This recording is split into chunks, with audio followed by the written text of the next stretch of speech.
Colleen.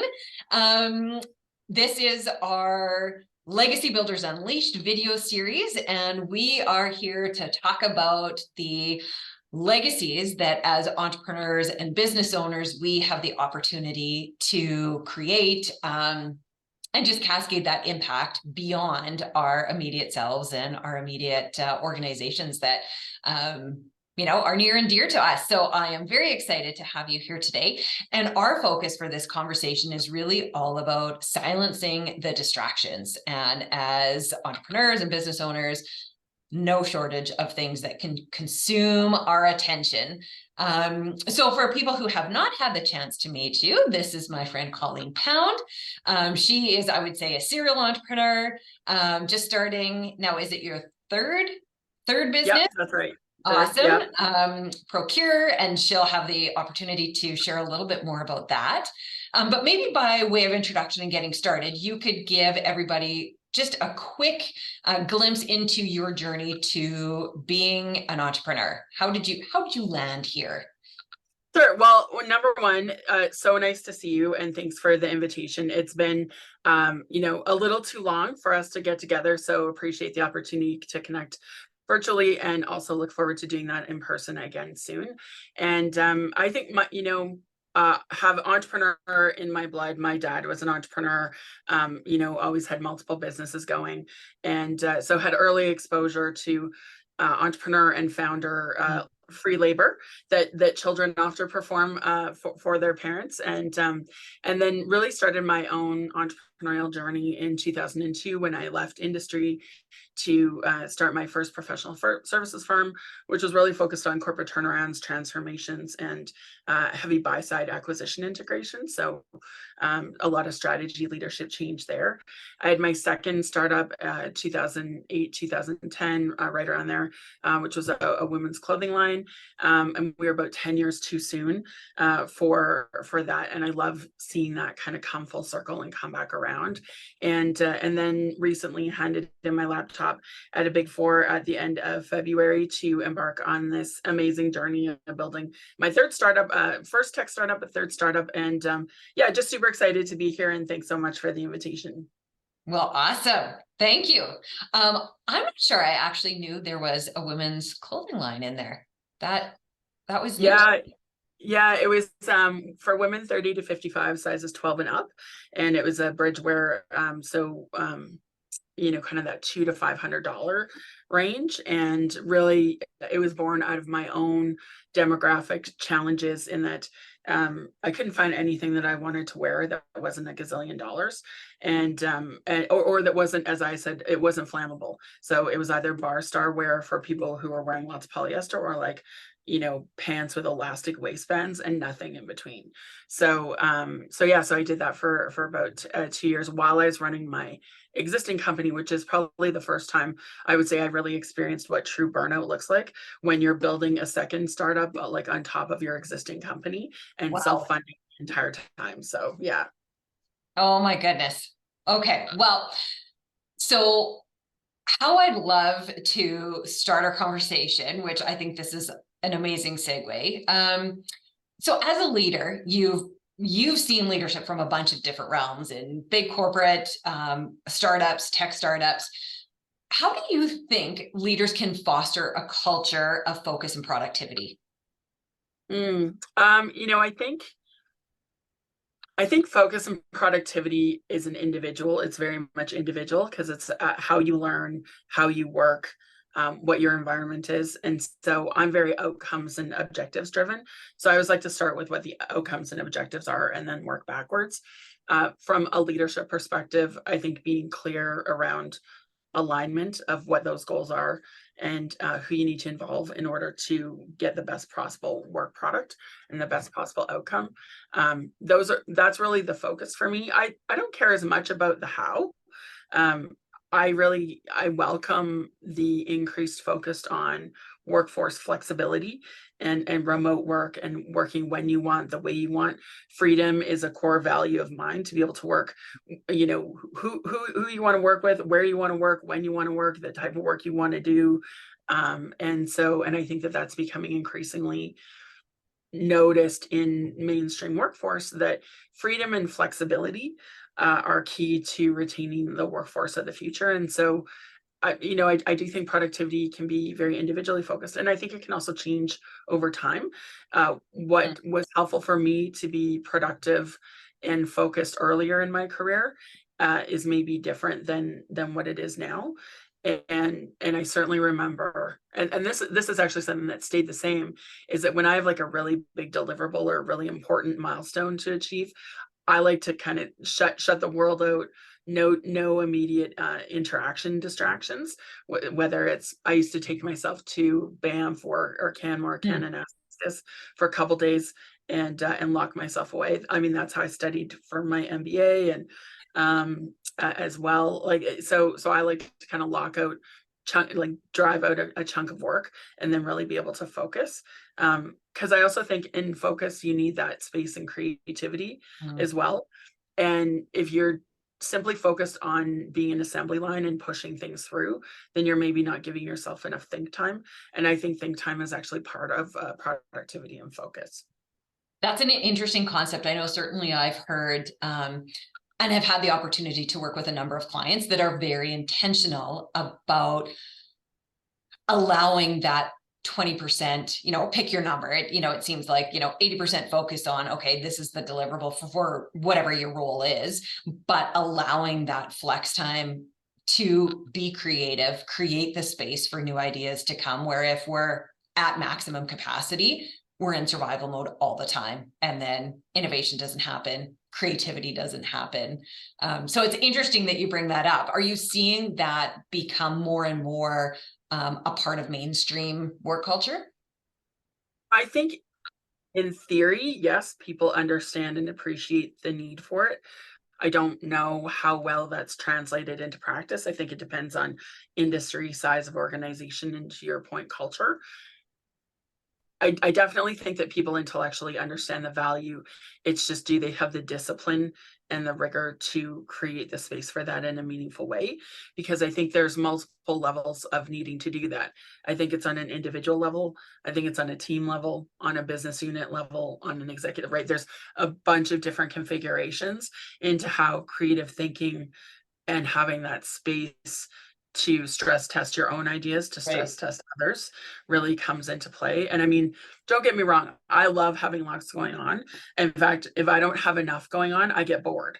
And then sometimes it can be difficult to get going. And what they say, if you want something done, give it to a busy person. So, so there is their balance, and productivity is about throughput as well, right? It's about the quality of what you're doing and then the velocity at which you can go. Oh, I love it when technology interrupts. It's the second time in 2 days my phone has interrupted me.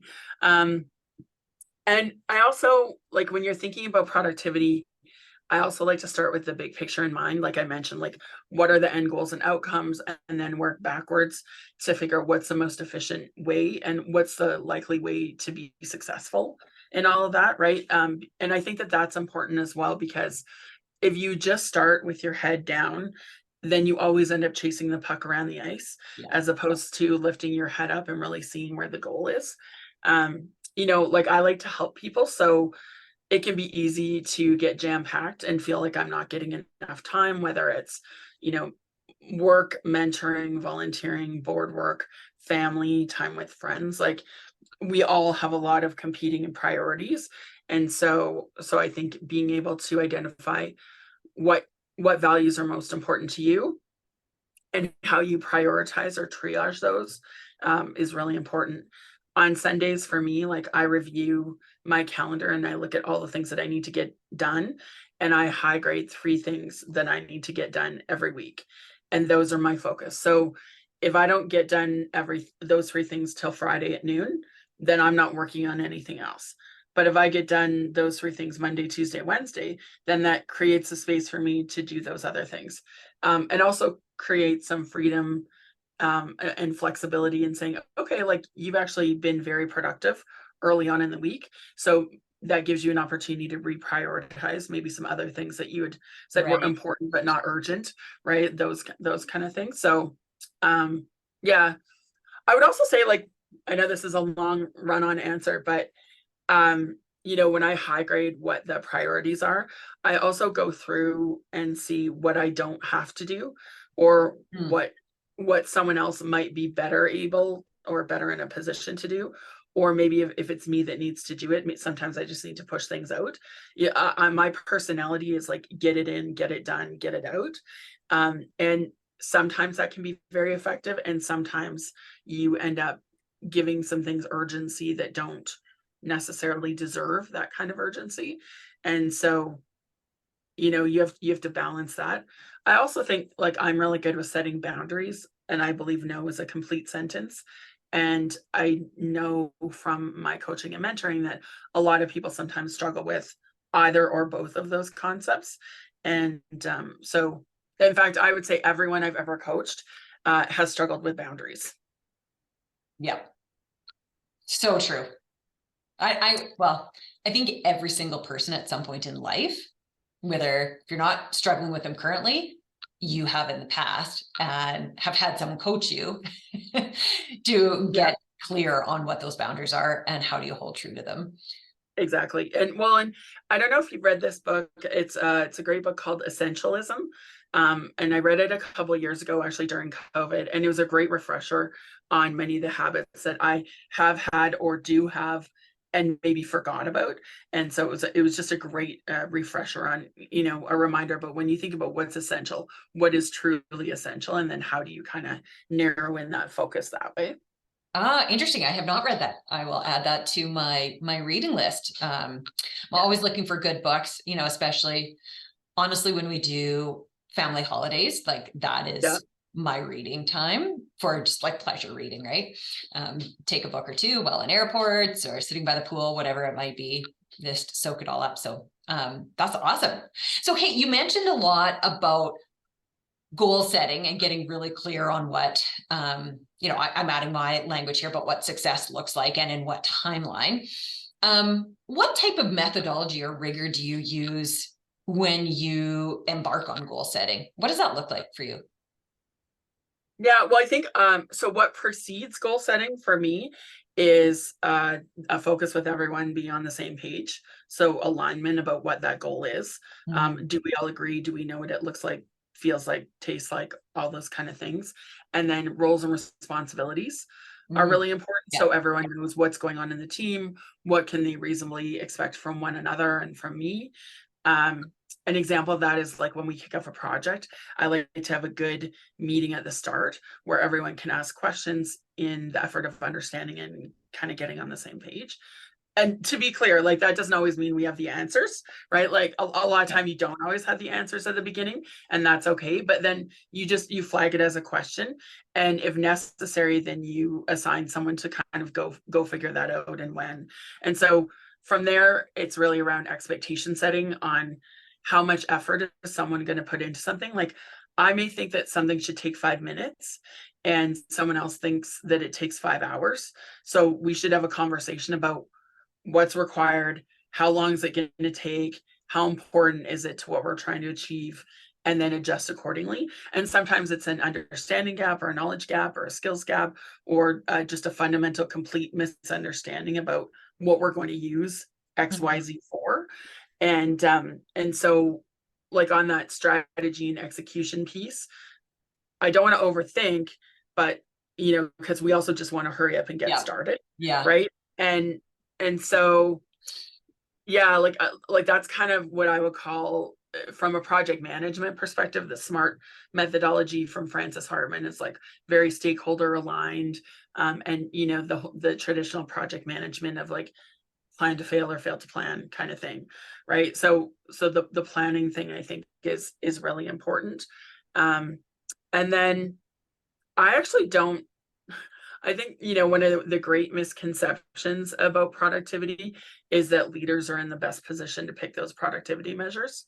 Like, Hmm. I think leaders are great at outcomes and KPIs. However, the people who are doing the work generally are best at identifying when they're at their most productive and what gets in their way. So if you think about from like a Tim Woods kind of process, perspective, what can you yourself control, and then what's outside your immediate control, and then out and out. I'm reminded of this hilarious consulting story, and I don't know if it's fictional or a joke or real, right? It's one of those that it could fit in all three buckets, but it's a situation where an organization hired a management company to come in and figure out how to tell whether toothpaste boxes, if they were empty or not. And so a whole bunch of management consultants came in that weights and measures and like process and tool in hand time studies and all these kind of things. And took a long time, very elaborate solution. And then someone on the shop floor was like, yeah, we didn't need all that. We just put a fan at the end. And if the boxes aren't weighed down, they blow away. Right. Yeah. So I keep That. that in my mind about, maybe like we're not the best people to be setting up those measures. So, I think starting with people who are actually doing the work is probably the right place to start. Yeah. So that just makes me think, so I'm a big proponent of the EOS methodology. And I mean, I think there's a ton of great methodologies out there, whichever one you choose, just commit to it and live it. But one of the things that, is always said with that is everybody needs a number. Like, what is the one thing you are responsible for, whether you're the person answering the phones, you're on a shop floor, you're in marketing, like whether you're running, whatever it is. And so I was, reflecting on this, and in conversations with a client recently, they were looking at, okay, so how do we cascade this down? And, what is the right metric for this group of project managers? And my counsel was, you don't necessarily need to be the one to come up with this. Like, that is a great opportunity to engage that group and allow them to determine what do they see as the thing that helps them know they're on track, and that universally collects that, and it was just such an aha moment where the business owners were like, oh yeah, of course, right, that totally makes sense. But I think often as leaders, we feel like we need to be the ones with all the answers and need to like set up all those pieces without really thinking about how can we engage the different stakeholders. And chances are it's like innovation, and the people closest to the customer likely have some of the best ideas to move things forward. Yeah, I could not agree more, Merin. And also, like, as leaders, we know what the ultimate measures or outcomes or KPIs are, for sure, and that needs to be clearly communicated. Just building on what you're saying, that is one of the key components for employee engagement, is you're clear on the strategy, and then everyone needs to be able to see themselves in that strategy and how they're able to contribute. And so those measures and metrics are part of it. There's also a really great story from McLaren where they have one singular goal as an entire company, to your comment about what's the number, and their goal is to reduce lap time, period. And that's not just for the race team or the data and analytics or the driver. That's HR, that's finance, that's IT. Everyone has that singular goal to reduce lap time. And then, people are able to say, okay, well, here's how I'm doing that. Here's how I measure it. Here's how I know it makes a difference. Right. And so I think there's that freedom and flexibility that comes into that when you're clear on the goal. Yeah. You also need to trust your people and get their feedback. And, of course, if there's disagreement on multiple ways, someone has to make the decision, and it needs to be aligned with your overall KPIs. But I definitely think, it's not something that's done in a vacuum. So, thinking about goals and alignment, what are your thoughts on kind of successful ways, either you or, companies you've had the opportunity to work with, align short-term and long-term goals? Well, not dissimilar to what we were talking about from a project management perspective. Like, we look at our end goals and then break them up and monitor them into major milestones like progress and achievement by major activity, regular updates, in terms of external scan to see what we might want to incorporate and into our current trajectory, right? Because sometimes the external environment, you need to pivot or you need to change. And yeah, I think you break it up into bite-sized pieces that move the needle. Like activity measurement alone is not a win. It needs to be, what are you able to do as a result of what you've done? Yep. And at the same time, you balance that with what are some short-term wins, because people love to celebrate. This is why gamification is so interesting and so important in kind of the evolution around adoption and productivity, in my opinion. There's another great book by Jane McGognall that it's Reality is Broken, and it talks about gamification and how is it that you can get people to spend 20, 30, 40 hours of their own personal time playing a video game, the equivalent of like a part-time or full-time job. And some of the parameters are very much linked to how we need to organize work. Is the goal clear? Are the rules clear? And I think that's one that corporations often struggle with. What's in the red zone, what's in the green zone, what's okay, what's not. But what are the rules? What's the clear path to winning? How will I know when I win? And then that win is immediate. And the most interesting thing out of all her literature, in my opinion, is that you're constantly on the edge of your skill set. And so because you're always wanting to level up. And I think that if organizations could take a piece out of that gamification theory playbook, it is really on how do you unleash the potential of your employees to always play at the edge of their skill set. So they're always needing to learn new things, try new things. What comes along with that is an important discussion about when it's okay to try new things, and what the conversation about failure looks like, and how do you treat failure as a learning opportunity to kind of reintegrate that into success. And we had a conversation about that last week in our team where we finished a data set and then we ran a test, and then there were some things that we needed to fix, and our CTO is like, yeah, he's like, but then these things broke and we needed to spend time fixing them. And I said, okay, so like, did we do the best we could on the data build with the information we had on the start? The answer was yes. Great. Would we have known to do anything differently at that point in time, even in retrospect? No, not at the time. We ran a test and it gave us some defaults that we know that we're currently fixing, right? Great. That's the whole purpose of a test, is to find those things out. Yeah, this whole concept of gamification, and then I just find it so fascinating.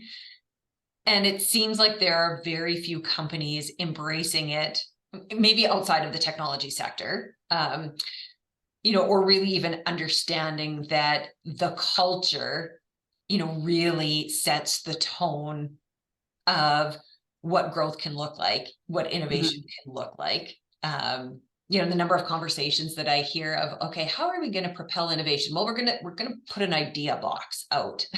And it's like, okay, that's a 20 or 30-year-old concept for innovation. Like it's how do you breed a culture of innovative thinking, and it comes from a variety of different places. But I find that fascinating. Yeah, and just on the concept of innovation, I think the innovation is on one side, and then I think decision making is on the other, right? And you need both in order to have a successful innovative culture practice company that moves things forward, right? Because ideas are a dime a dozen on their own. And so being able to decide what ideas or what services you want to move forward with, there's that opening of the aperture. And then there's the narrowing of the criteria. And I also think that from a data-driven decision sciences perspective, companies don't necessarily spend enough time framing what the problem is, and deciding what problem they want to answer or problem they want to solve. And then what data do they need in order to adequately make an informed decision? Like, I think it's not very common to be able to pull together a group of individuals, frame a problem, and then make a decision in the same meeting. I think it's usually we frame the problem, we identify the data, we go away and figure out what data we have, what data we not have, bring that back. Can we make a decision with the data we have? Will we make a different decision if we have more data? Like, I don't think those kind of conversations are talked about enough. And, like just on the, because I know 2 questions back, you asked about like kind of frameworks and methodologies. I mean, generally, I'm a FIFO person, like for email and things like that. It's like, I try to respond right away and apply like the Ohio principles, like only handle it once. So like, I know intellectually, time wise, it's more efficient for me to do email 1 to 3 times a day, like beginning, middle, and end. However, for us, like we're moving so fast that delays are equally unproductive and have a higher cost to them than multitasking interruptions. So I also think that people need to assess where they are in their company journey and their personality about how they deal with some of those interruptions. And, like if I don't get back to my tech team with an answer on a technical question, and that's a pivotal moment for them, they could be sitting around idle for who knows how long. Right. Which, one of the questions I was going to ask was your perspective on multitasking. So you kind of dipped your toes in it there. Can you share a little bit more maybe about your evolution in thinking around multitasking as you've kind of taken on different types of roles and what that looks like? Yeah, I mean, I think it has a little bit to do with attention span too. And some people like to work on a bunch of different things, and that's how they get their energy and their creativity.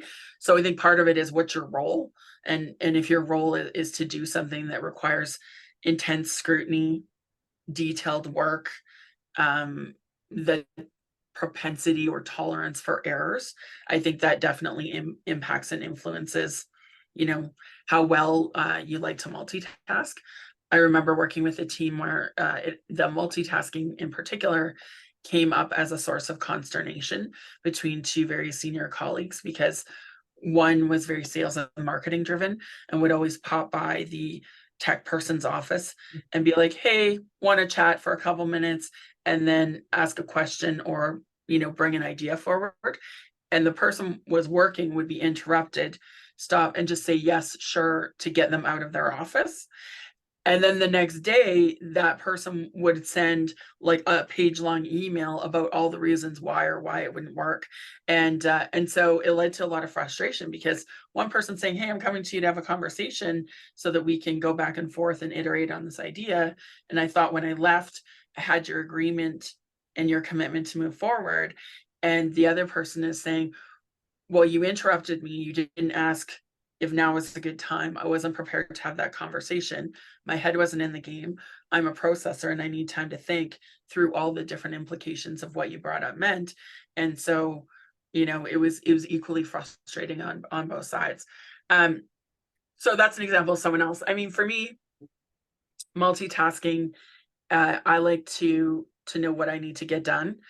And then, and then I generally, if I need to get something done, I'm very singularly focused. I do like to take a break though.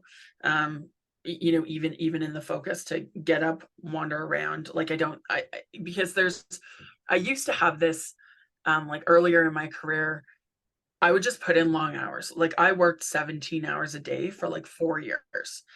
And now I look at that and I go, there's definitely a declining return on those hours. Yeah. I think that most of our productive work gets done in the 6 hours, and then everything after that is just, probably taking 2 or 3 times as long. I'm also a huge fan of naps. In fact, I considered wearing my napping champion t-shirt today. So, like if you're working like a lot, there's nothing like a good nap to just give your brain a rest, reset. And I think when you come out of a break like that, or to even come back into the same problem, you absolutely have a different perspective. So, yeah, like taking a break, also going for a walk. I know during COVID, walking meetings became more popular. I've probably been doing walking meetings for 10 or 15 years. And I think the quality and trajectory of a conversation when you're out walking with someone, very different than having a coffee or sitting in a meeting room too.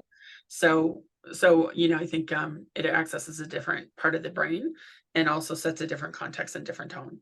So Well, and speaking of, that the value of breaks, so my own personal point of reference is I'm a big walker, and I do at least 2 walks a day. One first thing, get that dose of fresh air, smell nature, feel nature. Like today was raining, so I looked like a igloo, like I lived in an igloo or something, trying to protect my hair. Yeah. But even, then the other one is usually kind of when I'm in my mid-afternoon lull, so instead of a nap, I take the dog for a 20-minute walk. It's usually the time where I'm listening to podcasts. Sometimes I'll have a walk and talk session, but I use that as my free flowing creative space where, and it's amazing the ability to come up with creative solutions to problems that I maybe had been stewing over in my work environment. But you get out a physical change of scenery, a break where you're giving yourself the space to just think freely. How insightful that can be at coming up with new ideas, creative solutions, new opportunities, whatever it is. I find that that's where I do some of my best thinking. And so I've really created rigor and discipline around carving out the space to do that daily. Yeah, just as you were talking, it made me think about, so when are my most creative times? And it's like first thing in the morning, like in the shower, right? I oftentimes will like have one of those dry erase markers, and I'll just write Ah, on the outside of the shower or inside of the shower door, depending on, like brilliant. if something strikes me. Also driving. I love an open road and like music, and like that's a really great time to be kind of expansive thinking. I also, if I'm struggling with a problem, um giving myself a break and deliberately not thinking about that um creates some space for my brain to process in the background. And I also like asking other people's opinions, like, what do they think, and having someone to kind of play off and on. I mean, like, we know, like, the science tells us that we are most productive if we don't multitask. Like, that's, the science is there, but the science also tells us that giving our brain a break so that our processor can work on its own is helpful too. And so, when we think about how creativity comes into play, creativity isn't necessarily something that you can force. Like, I think time Mhm. boxing things can help as well. Um, and um, like, I block time in my calendar to get things done, and I also know it's best to leave time for that white space and that creativity and spontaneity. It's very, like, it's not lost on me that it's very type A to plan for spontaneity.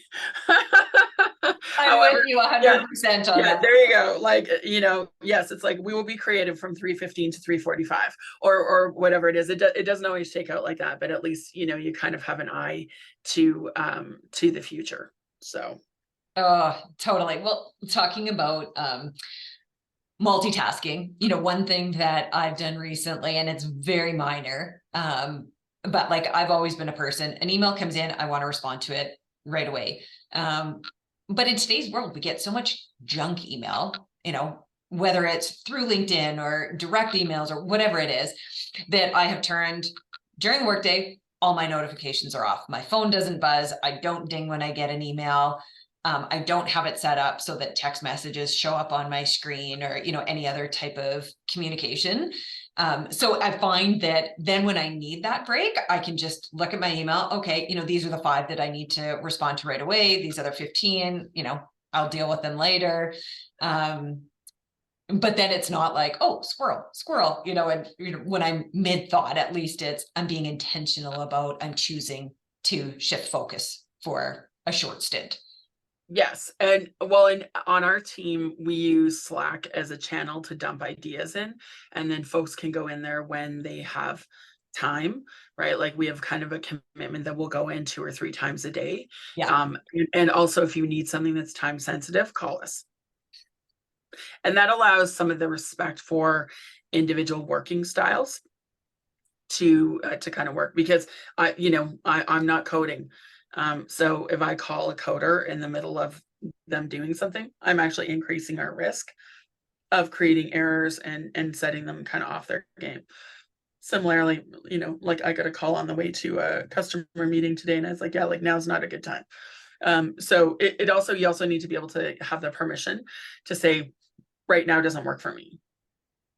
And talking about that, like the culture around rules of engagement and being clear on this is how these are the different methodologies and mechanisms for communication. And this is our protocol. I think that's it sounds so foundational, but so few organizations are really clear and committed collectively as a group to adhering to whatever it is.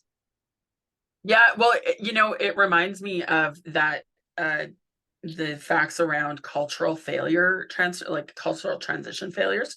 So the largest or most prominent failures between two cultures are English speaking country to English speaking country, like if you're transferred for work. And because people assume because you speak the same language, you also have the same culture. And I think there's also a dissonance between what people say their culture is and what it actually is. Yes, totally. And I think a lot of people they don't necessarily give the time to try to articulate what their culture is and then challenge those assumptions. And I mean, really the reality as I see it is every time someone new is added to the team, the culture shifts. Every time someone departs from the team, the culture shifts. So it's always evolving. But to be able to recognize, okay, this is the way we do things, which really is like the, unofficial definition of culture. This is how we do things around here. To be able to stop and really think about that and say, like, is that who we want to be? Is that working for us? Yes. And is it aligned to like our values and the Yes. type of demographics we want to attract? I had a client a couple of years ago that we were looking to hire some pretty senior people. And we found some great candidates, and we decided not to pursue them because of cultural fit, because the culture would just eat them up, and they wouldn't be successful, and because the organization was less mature than the senior folks we were looking to bring them in. They were kind of like mid-senior, so not executive leadership, and where they can really set the tone. They were still more going to be more collaborators, and it was a culture of 25 iterations on a deck and responding all hours of the day and night. And these were people who had worked for more mature organizations and had good boundaries about what they would and wouldn't do. And ultimately it was, the organization missed out on some good hires because their culture wasn't in a place where they would be able to accept that more mature way of dealing, or not necessarily more mature. In their case, it was more mature. However, just a different way of operating. Yeah. Yeah. So true. Hey, I'm looking at our time here, and I know we're coming to the end. So as we're getting ready to wrap up here, what's next for you and your company? Yeah. So, my third time being an entrepreneur, super excited to be in the tech space, particularly on the data and analytics, and the disrupting technology. So Procure is an AI-driven B2B professional services procurement platform, which sometimes is a handful or a mouthful to say. And really what I'm excited about is our ability to disrupt the playing field and level the playing field when it comes to the procurement of professional services. So how services are bought and sold, to ratchet up the ESG quotient that goes into it, and to really bring data and analytics to the forefront, to a bunch of industries that have not traditionally been leaders, and in fact have been laggards, and to really put the power back in the hands of the client. So that's what I'm excited about what we're working on right now. And we're just finishing up our beta test, and moving on to MVP. And then as a company, we're getting ready to launch, go to market kind of Q4 this year, get our early adopters on from a customer perspective. And then we're going to do like a seed round early in the new year. So there's no shortage of work to be done.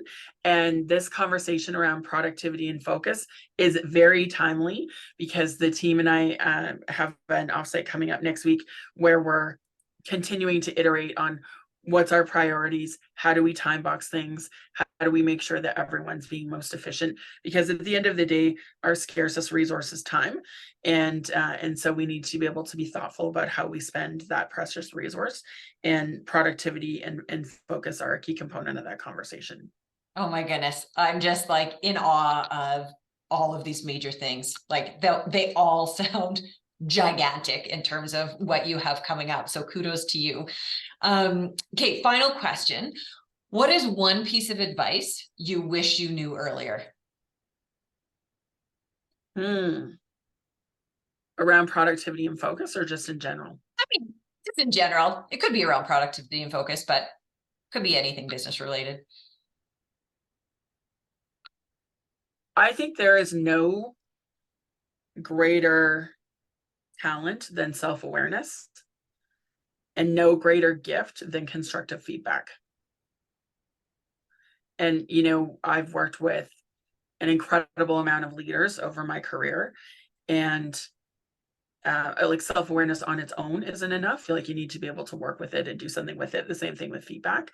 However, it doesn't matter how good you are, if you lack self-awareness, you're not a good leader and you're not a good teammate. So true. Oh, what a great way to end our conversation. Thank you. You have so much insight to share. Loved every second of this. Thank you for joining me. Yeah, and I, like we started out at the very front end of our call, look forward to an in-person get together sometime soon.